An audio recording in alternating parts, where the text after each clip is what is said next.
Okay, metal fab students, welcome again to another safety video. This will be the last one out of the welding gas safety videos. I know we've done 3 of them, but there's a lot to cover with welding gases, and this one will probably be the least complicated one. Anytime you're dealing with a gas that's not oxygen, so in this case we're dealing with acetylene, argon, and argon CO2, you run the risk of asphyxiation, okay? And so asphyxiation would be the result of a lack of oxygen. And the way that can happen with any of these gases is if they were released in an enclosed environment, the amount of gas that's in these tanks could displace the 20% of oxygen that's in the atmosphere that we would all breathe. That would lead us to, either pass out or get seriously ill or die of asphyxiation from lack of oxygen. And so to keep that from happening, just a couple of basic safety things. First of all, we don't ever want a leak or an uncontrolled release of the welding gases. I've mentioned that in other videos, and the same thing applies here. We don't ever want that to happen because it could possibly fill up an area, if you're in an enclosed area, with the welding gas and asphyxiate you. Secondly, we also want to make sure that we have good ventilation.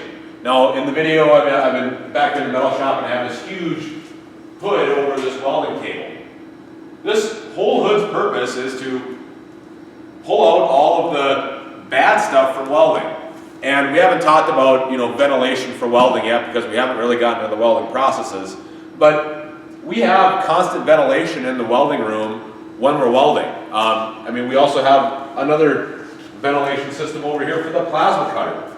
This pulls out all the gases, or all the smoke and the burnt metal gases when we're plasma cutting.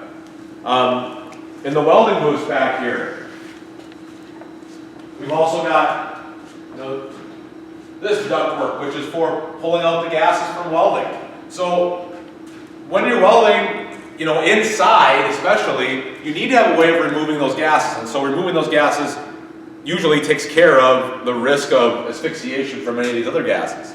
But I can give you an example of the way an asphyxiation could occur. If you had one of these tanks in a car, or in a fish house, or something like that, and some kind of enclosed environment, and you had a leak, it's possible that you could become asphyxiated. That gas could displace the oxygen in the environment. So it's really important to have good ventilation. Now, if you're working outside, ventilation is usually never an issue because ventilation will just be taken care of by the outside air. Another note, with 100% oxygen, we don't have to worry about asphyxiation with 100% oxygen, obviously. But as I mentioned in the previous video, being in a 100% oxygen atmosphere could be dangerous because of the way that it catalyzes a fire, the way that it increases the burnability of the combustibility of materials. So keep that in mind. We don't have to worry about asphyxiation with oxygen, but we do have to worry about the things I mentioned in the volatile gases video. That's it.